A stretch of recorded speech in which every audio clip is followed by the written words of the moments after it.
কথা দিয়ে কথা না রাখাকেই বলা হয় মুনাফিক। কথায় কথায় মিথ্যা কথা বলে, তারাও মুনাফিকের কাতারে পড়ে। তো এখন বড় মুনাফিকে আমাকে হাদিস শোনায়, হাদিসের ছবি পাঠায় আমার ইমুতে।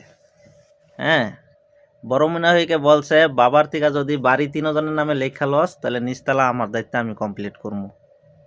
গেল এইটা, বড় মুনাফিকে কমপ্লিট করলো না।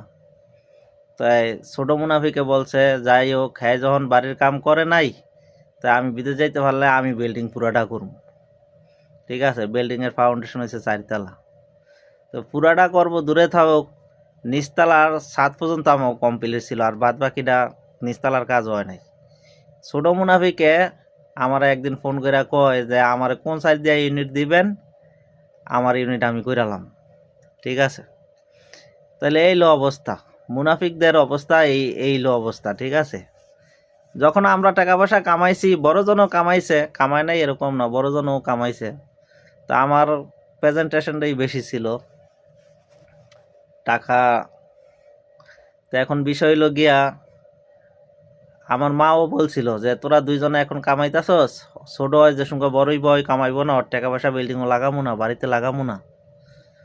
তাই এখন বাপ মাও কোনো কথা বলে না এই বিষয় নিয়ে। ঠিক আছে, তো এখন আমি অনলাইনে 2-3টা ভিডিও দিছিলাম মুনাফিক বিষয়ে, মুনাফিকের বিষয়ে, মানে যারা যারা আমার সাথে মুনাফিকই করছো, বেইমানি করছো, ঠিক আছে, তাদেরকে এহকালে পরকালে কোনো কালেই আমি ক্ষমা করবো না। তো এখনও আমি বলতাছি, আমি যদি ওদের আগে মারাও যাই, এই মুনাফিকদের আগে যদি আমি মারা যাই, ইভেন আমার বাপের আগেও যদি আমি মারা যাই, আমার বাপ থেকে শুরু করে আমার 2টা মুনাফিক ভাই আছে, তারাও যেন আমার জানাজাতে অংশগ্রহণ না করে।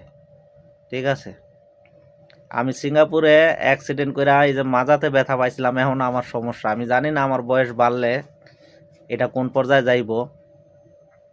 তারপরে এই যে হাতের কবজি ভেঙে লাইছিলাম বাড়ির কাম করতে গিয়ে, আমার বাড়িতে আমি কামলা দিছি। ঠিক আছে, কামলা দিছি, বড় মুনাফিকে কাম করে দিছি।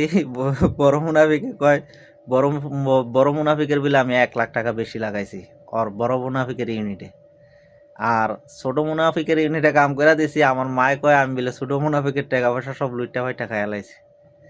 তো এইলো পরিস্থিতি ভাই, বাবা মা যার মাথায় তেল থাকে তার মাথায় তেল মাখে, বুঝছেন।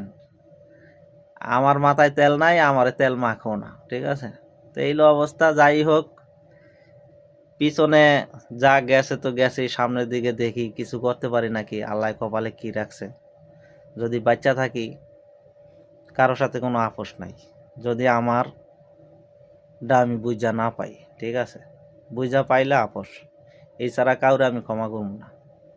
ঠিক আছে, আর আমি যদি মারা যাই, আমার জানাজাতে যেন কোনো মুনাফিক অংশগ্রহণ না করে।